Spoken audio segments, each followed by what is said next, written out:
Hey guys, welcome back to another YouTube video. Um it's officially January, it's a new month. And what does that mean for people my age who are in school? Um that it is approaching. It is slowly approaching. It is time to go back. I go back to school next week. My god. I go back to school next week. Classes start next Tuesday. It is so over. I am devastated. I'm so sad. Break literally went by so fast. I swear last year break felt like it was a million years long. But that's also because it was my first winter break ever. It's my first time being on a month-long break. And I guess this year I was expecting it to be long too, and then well, it wasn't. Um I didn't do half the things I said I wanted to do, but that's fine. Now that we're approaching, a new start, a new fresh beginning with the new semester, personally, New Year's don't mean anything to me. They really don't. Like, it's yesterday, then it's today. Like, nothing really is different. Actually, for me, I was scheduled to work on New Year's Eve, and then I was scheduled to work on New Year's, but then I got food poisoning, so I couldn't work on New Year's. Um, so it's like that's yesterday, that's today. Like, what's the difference? Today, tomorrow, tonight, together forever. Like, okay. But over winter break, I bought myself a red light reading lamp, and I've been using that every night before I go to bed. And I have not had to use melatonin to go to sleep for weeks. For like the past like 2 to 3 weeks, I haven't had to use melatonin, which is actually fabulous because I feel like I've been using melatonin for like as long as I can remember. I've had to use melatonin to go to sleep. Last night actually I didn't read before bed, and I went on my phone before bed because I was like, oh, I'm so tired. Like, I just want to check a few things and then just go straight to bed. So I tried to go from looking at a screen straight to bed, and I couldn't fall asleep. So it's the blue light, I'm telling you. It's the blue light and the doom scrolling, and also because I was on my computer for 9 hours yesterday. I'm not really doing anything here on break. It's work and then what? Nothing. I'm taking a class, but that's beside the point. So I have right here all this, a list of books that I want to read this month, and talk about why I want to read them, my initial thoughts on them, and then we'll come back at the end. Actually, perhaps at the end of every book, I might do a very in depth book review, and I might do maybe another video at the end of the month, just like all the books I read this month, or I might push that off to the end of the year and be like all the books I read this year. We'll see. I feel like if I do all the books I read this year, that video might actually be too long. We'll see how many books I read this month and then go off of that. So let's start with actually the book I'm currently reading. I've already read a book this month, and it was a reread. It was Love Hypothesis by Ali Hazelwood. I love that book. I really like Ali Hazelwood's books. And you might be like, okay, like red flag reading wise, your taste in books probably sucks. Wrong. I just, sometimes you gotta like really just embrace like a corny romance. And I do that actually quite often. I love a good corny romance show, movie, book, whatever. Corny romance, like that is my cup of tea. Like I will divulge myself. Now, when I am reading her book sometimes, I do cringe. Um I actually didn't finish Love on the Brain by her because that was actually just like such a hard read. The main character was unbearable. Big thing for me, I won't be able to finish a book if the main character is unbearable because, well, that's the main character, especially if you're in their head and they are horrible. Also, I'm not actually the biggest fan of first person. I'm pretty sure she usually writes in third person. I like third person the best, actually. First person kind of just PMO a little bit, but it's totally besides the point. Um, her books can be cringe. She's a millennial, that is important to remember, but I do, she's pretty good at writing that corny romance, so I will read her corny romances. But that's not all I read, okay? Like, that is not all I read. Like, don't worry. Currently, right now, at this very moment, I am reading a new book, like, as in it's a recent release, Overgrowth by Mira Grant. Now, when you read the blurb at the front of the book, it sounds so interesting. Should I read this to you guys? I'll read it to you guys. Since she was 3 years old, Anastasia Miller, I don't want to read this to you guys. Anastasia Miller has been telling anyone who would listen that she's an alien disguised as a human being, and that the armada that left her on Earth is coming for her. Since she was 3 years old, no one has been willing to listen. Now, with an alien signal from the stars being broadcast around the world, humanity is finally starting to realize that we've already been warned, and it may be too late. The invasion is coming. Stasia's biological family is on the way to bring her home, and very few family reunions are willing to cross the gulf of space for just one misplaced child. What happens when you know what's coming and just refuse to listen? Now, I was in the library. This is a library book. I took this out from the library because support your local libraries. I was in the library looking for either a fantasy or sci-fi book to read because I love fantasy and sci-fi. And I just wanted something just so fictitious, something so fake, something so unreal that I just don't believe that could ever happen. And this intrigued me. I'm gonna say it, I don't believe in aliens. Um People are like, oh, the galaxy is so big, the universe is so big, you're telling me you don't believe that there's other intelligent life forms out there? Yes, because I think if there were other intelligent life forms, they would have been contacted and reached. But that's a conversation for another day. I don't believe in aliens. Like, this is fiction to me. Also, it's sci-fi, anyways. So who cares? But I was just looking for something so fake, so unreal. I just like really wanted a good read, and I was also looking for the newer books too because I wanted something new to read. Also because like I just the adult fiction section of the library I go to is kind of confusing for me to navigate, and I swear every book in there is old. And there are like windows beaming into it, so like all the spines of the books are also like, what's the word I'm looking for? Sun faded? They faded over time. But that's beside the point. Again, I digress. The blurb of this book interested me, so I picked it up. I have read, cover up my library's name, that much of the book from the top down. That is not a lot. I think I'm on chapter 3.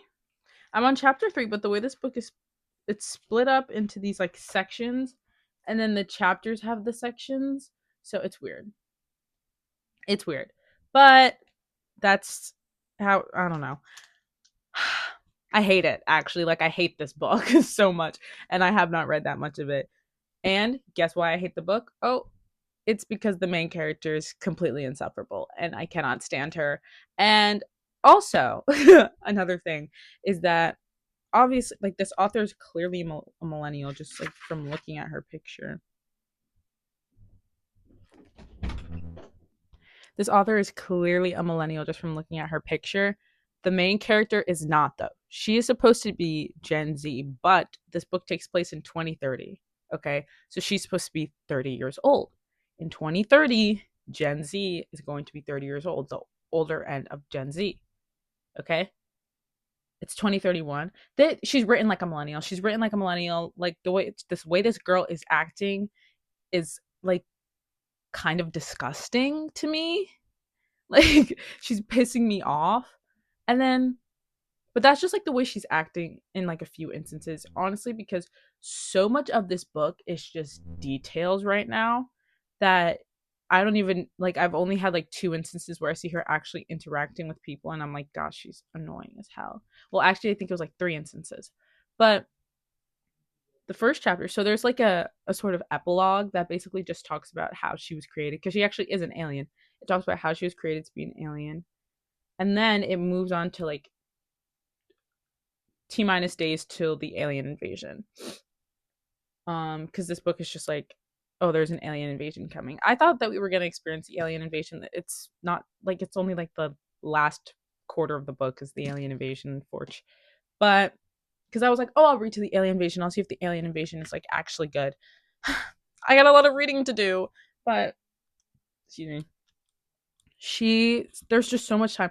The first chapter where we see her living her life, there's an entire page of words detailing her alarm going off to her getting out of bed. An entire page. maybe more. Telling me the time her alarm went off, how she turned off her alarm, how she got out of bed, her walking over to the window, opening the curtains of the window, her cat. Like, I actually don't care. I think a very big thing in writing that a lot of people forget is you should not be over explaining. Like, that's a sign of bad writing if you are over explaining. There is such thing as too many details. And you have given me too many details. And now I'm annoyed. Now I'm PO'd. Like, I'm reading this book and I'm like, okay, great. Also, it's Plant Aliens, and she has an obsession with Little Shop of Horrors, which is understandable. I said, okay. Actually, because I read at night before bed, so I was a little tired when I realized this. But it says she put on an Audrey 2 shirt, and I was like, damn, she has an obsession with Little Shop. And then I was like, that makes sense. Yeah, yeah. So that's actually a detail I do like. Um, Everyone is just kind of like annoying so far and weird. And they actually are all like geeks and nerds. Like they met through like a her and her roommates met through like a love of comic books. Her other roommates met from like a cosplay club. Like they're just like nerdy and geeky, which is like fine, but they're nerdy and geeky in a millennial way, which pisses me off. Um, I definitely have some nerdy interests for sure. I could definitely probably I don't know. I don't know if I consider myself a geek, but I'm not a millennial, so it's okay. So I'm not annoying about it. But yeah, that's the first book. I'm going to finish this book. I have not read half this book. I'm going to try and read at least half this book and then from there decide whether or not I'm going to finish this book or not. Again, like I've been reading pretty fast. And again, because it's a library book, I have to return it by next week.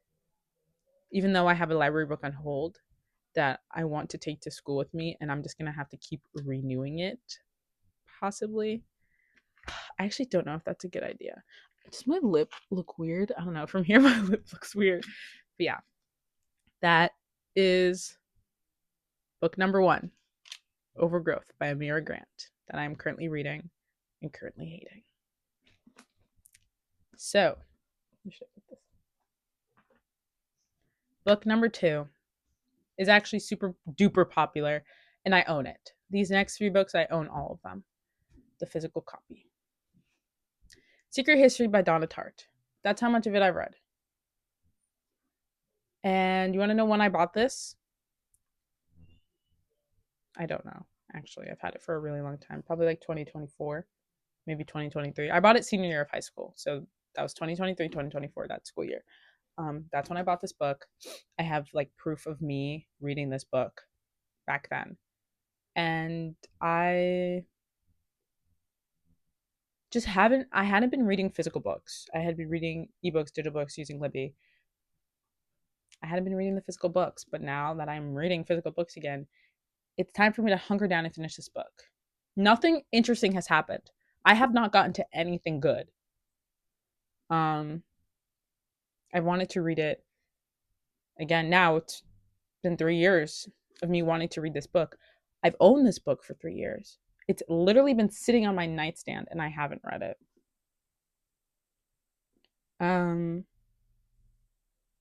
Yeah, Dark Academia, I can't wait. And also reading this on campus. Maybe I'll go find a tree somewhere. Also, I plan on reading more during the day too in my free time as opposed to doom scrolling because again, dopamine, exposure to blue light, all that stuff. It's like I don't have much to say about this book. Like we all know it's good. It's Donna Tartt. Like I own it. I wanted to read it. Another book that's actually super popular and actually a classic. Pride and Prejudice by Jane Austen. That's how much I've read of it. Yup. I started it. It was a buy one get one half off for these classic books. So I got this and Emma, which is also in this. Actually, I'll just show you both at the same time. This is not a long video at all. This is what Emma looks like. Emma's thicker and I've read a little bit more of Emma than I have. I saw the movie for Emma. The movie was very long, but I liked it because it reminded me of Bridgerton, and well, I'm sure Bridgerton takes elements from Emma. So it was interesting.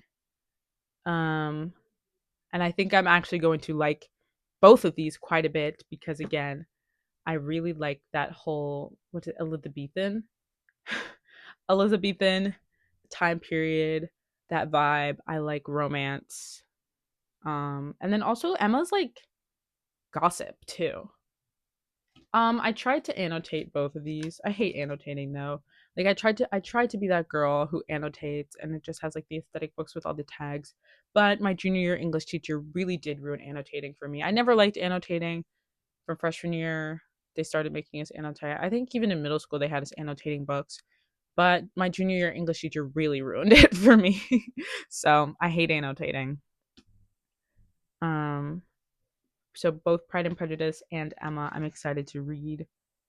Um everybody likes Pride and Prejudice. And I also think I will watch the movie because I've never seen the movie.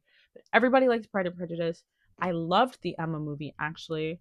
What Anya Taylor Joy, oh my gosh, what's her name? Shia LaBeouf's wife. Pearl. What is her name? Mia Goth. Yes. Was it Jacob Elordi? No, not Jacob Elordi. Wait, maybe. There was some guy in it who I don't know. It was a good cast. I'll just say that it was a good cast, and it was a good movie. But it was a long movie.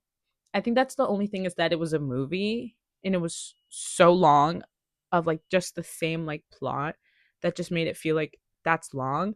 I think I could rewatch it in sections, not just I sat down and watched it at once. And I said on my letterbox actually that I don't think I'd want to watch that in theaters because it was so long. But because I watched it at home on the TV, I could pause it, get up, go to the bathroom whenever I wanted. But I don't know if I really remember it. But I can't wait to read both of these, Pride and Prejudice and Emma. So excited. My buy one, get ones from Barnes & Noble. And the last book, because that's 4 books. How many weeks are there in a month? I actually don't know off the dome. 3 to 4? I don't know. I feel like it could really be any because a month could either be like 20 weeks long or 1 week long. Time is so fake. Anyways, I don't know if you can hear that sound. I hope not. I don't know if I plan on watching this feedback, but let me finish. Last book, Lord of the Lord of the Flies. There's one tab in it, and that's an annotation because I got this book for 10th grade English class. This book was on the final. I never read it. And now I know what you might be thinking, you slacker you. No, we were supposed to read it on our own time, and actually, yes, slacker me. The year was rushed, I think, towards the end of the year. We were supposed to read 1984. I should add 1984 to the list. I should think it's over there. Because I was also thinking of rereading Animal Farm too. We were supposed to read. We were supposed to read 1984. Oh my goodness. We were supposed to read 1984 and The Lord of the Flies on our own time, and I decided to read neither. Now, if you're wondering, then how did you perform on the final? Very well. In fact, I did great. Because it was English, first of all. Like there were a few questions about the books. I already knew the answers to them because I knew the plot and I knew the answers. And come on, it's 1984 is like a cautionary tale. Like I think you should know the story of 1984. Lord of the Flies can be used for things as well. It's good to I think it's nice to know the story of it. But I ended up writing because we had like a multiple choice section and then an essay section. On the essay section, I did the prompt that related to Animal Farm because I've read Animal Farm like 4 times. I feel like at this point already, and it's a short book too, which is nice. So is Lord of the Flies actually. Oh, actually no, there's a bookmark in it, so it looks like I read some of it. Great. So those are the books I'm planning on reading this month. Wish me luck. If you want, you can follow me on Goodreads. I will be updating my progress there. If you look on Goodreads, it says I'm currently reading a few books. It's because I DNF a lot of books because you can do that. but I don't want to. I want to read all these books through. So wish me luck. Stay tuned. And maybe at the end of the month, I will post a review of all the books I've read. Honestly, the goal is to read more than just those books. I just realized my MacBook has been sitting open on my bed this entire time. I don't know if you noticed that, but hey, girl. um, yeah, stay tuned. I'm so excited.